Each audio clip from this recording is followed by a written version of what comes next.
बिस्मिल्लाहिर्रहमानिर्रहीम। अस्सलाम वालेकुम। मैथ एक्सप्लोरर्स में खुशामदीद।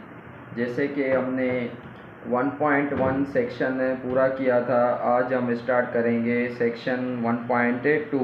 अब रियल नंबर्स की कुछ प्रॉपर्टीज़ हैं, ठीक है, उसके बारे में पढ़ेंगे। पर जो हम ऑपरेशन यूज़ करेंगे ना, वो यूज़ करेंगे एडिशन, ठीक है। Properties of real numbers with respect to addition, ठीक है।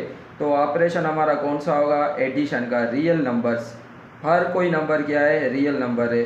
जो कोई भी नंबर हो वो रियल नंबर है, ठीक हो गया। तो हम स्टार्ट कर रहे हैं। पहली property closure property. Closure property क्या होती है?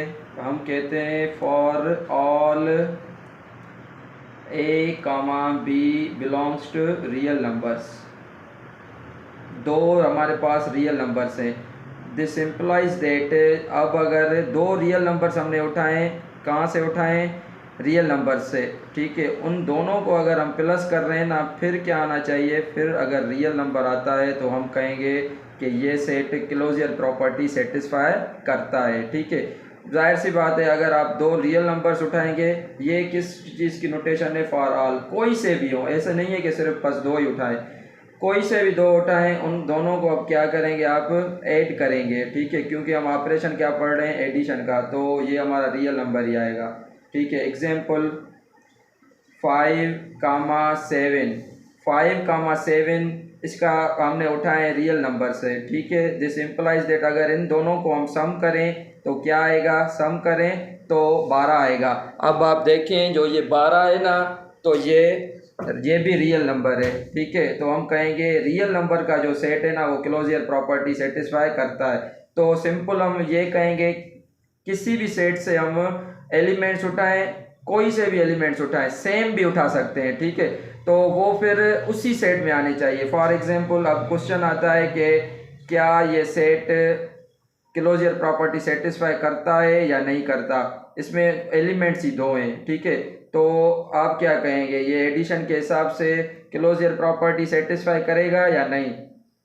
तो ये क्लोजर प्रॉपर्टी सेटिस्फाई नहीं करेगा, क्योंकि अब कोई भी चीज़ अगर हम डिस्क्वालीफाई करते हैं ना, तो काउंटर एग्जाम्पल देना पड़ता है। कैसे? हमने इस सेट से दो नंबर उठाए, सेम भी उठा सकते हैं, मैंने जैसे कहा 1 + 1 क्या आ जाएगा? 2। 2 डज नॉट बिलोंग्स टू ए। तो जो 2 है सेट से बिलोंग नहीं करता, इसीलिए ये सेट क्या है? क्लोजर प्रॉपर्टी सेटिस्फाई नहीं करेगा। अब दूसरा फॉर एग्जांपल ये सेट है 1 3 5 7 9 अप टू सो ऑन।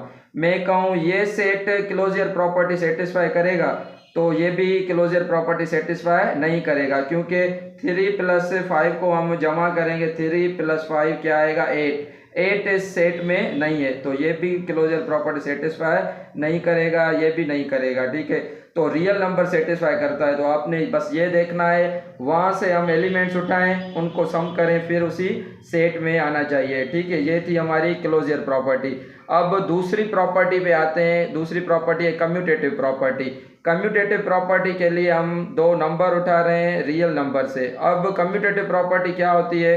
पहले भी लोगों ने, स्टूडेंट्स ने पढ़ा होगा, a + b = b + a + b करें या इन दोनों को स्विच करें हम, ठीक है, b + a करें, तो फिर भी इसका जो आंसर है वो क्या आएगा? सेम ही आएगा। कैसे? फॉर एग्जांपल 5 + 7 = 7 + 5, इसका भी आंसर सेम आएगा 12। इसका भी आंसर क्या आएगा? 12। तो कम्यूटेटिव प्रॉपर्टी एडिशन के हिसाब से रियल नंबर से सेटिस्फाई करते हैं। जो भी दो नंबर हों, रियल नंबर्स हों, उन दोनों को हम क्या करें? पहले a + b करें या b + a, तो इसे हम कहते हैं इस प्रॉपर्टी को कम्यूटेटिव प्रॉपर्टी। अब हम तीसरी प्रॉपर्टी पढ़ेंगे। अब तीसरी प्रॉपर्टी है एसोसिएटिव प्रॉपर्टी, ठीक है। एसोसिएटिव प्रॉपर्टी क्या होती है? इसमें तीन नंबर्स आते हैं, a, b, c। तीन नंबर्स हैं, कोई से भी रियल नंबर से। अब क्या करेंगे हम? a + b + c = यहाँ पे भी आप लिखें a + b + c। अब क्या है? यहाँ पर पहले ब्रैकेट दें, यहाँ पर बाद में ब्रैकेट दें, या फिर यहाँ पर बाद में ब्रैकेट दें, यहाँ पर पहले ब्रैकेट दें। तो इस प्रॉपर्टी को हम क्या कहते हैं? एसोसिएटिव प्रॉपर्टी, ठीक है। दोनों साइड्स का जो आंसर है वो क्या आता है? इक्वल आता है। For example 5 plus 6 plus 7 is equal to 5 plus 6 plus 7। ठीक है, तो यहाँ पर हमने पहले ब्रैकेट दी और यहाँ पर हमने बाद में दी। पहले ब्रैकेट सोल्व करते हैं, 5 और 6 11 प्लस 7 क्या आ जाएगा 18। 5 सेम, 6 प्लस 7 13 आ जाएगा। 5 प्लस 13 क्या आ जाएगा 18। आपने देखा कि एसोसिएटिव जो प्रॉपर्टी है ना वो भी रियल नंबर्स में होल्ड करती है, ये आप बस याद रखें इसकी स्टेटमेंट। अब एडिटिव आइडेंटिटी है चौथी प्रॉपर्टी। एडिटिव आइडेंटिटी कोई भी पूछे एडिटिव आइडेंटिटी क्या है तो आप कहेंगे जीरो है ना जो, वो है एडिटिव आइडेंटिटी। क्यों? क्योंकि for all a belongs to real numbers. अब जिस भी नंबर में हम ज़ीरो ऐड करेंगे तो नंबर पे इफेक्ट नहीं पड़ेगा, वही नंबर आ जाएगा। क्या आ जाएगा ए ही आएगा, ए प्लस ज़ीरो। तो इस हम ज़ीरो को क्या कह रहे हैं, ये क्या है हमारी एडिशन के हिसाब से हमारी एडिटिव आइडेंटिटी है। फॉर एग्जांपल 5 प्लस ज़ीरो क्या आ जाएगा 5 ही आएगा। ठीक है, तो ये जो ज़ीरो है ना तो ये क्या है हमारी एडिटिव आइडेंटिटी। ठीक है, उसके बाद है हर नंबर का एडिटिव इनवर्स होता है। तो आप क्या करेंगे, उसकी साइन चेंज करेंगे। कैसे? हम कह रहे हैं for all a belongs to real numbers. ठीक है, कोई भी ए हमारा रियल नंबर है, हर ए के लिए हमारे पास उसका इन्वर्स होगा। जस्ट आप क्या करेंगे उसकी साइन चेंज करेंगे। प्लस है तो माइनस हो जाएगा, minus a belongs to real number. अब ये ए है, इसका ये क्या है इन्वर्स है।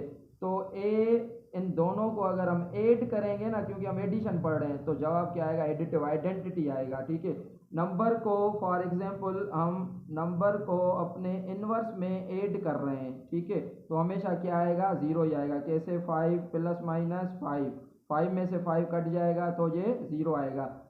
तो एडिटिव इनवर्स ऐसे याद रखना है कि फॉर एग्जांपल ये आ गया 6 है, मैं कहूँ 6 का एडिटिव इनवर्स क्या है, आप क्या कहेंगे -6। 1/2 का एडिटिव इनवर्स क्या है -1/2। जस्ट निशानी चेंज करेंगे, प्लस होगा तो माइनस। -8 का एडिटिव इनवर्स +8। ठीक है, होपफुली आपको समझ आ गया होगा। और जिसने भी सब्सक्राइब नहीं किया है हमारा चैनल मैथ एक्सप्लोरर्स, वो सब्सक्राइब करें और जो भी बात समझ ना आई हो कमेंट करें, हमें सपोर्ट करें। इंशाल्लाह हम अब नेक्स्ट वीडियो में मिलेंगे। शुक्रिया।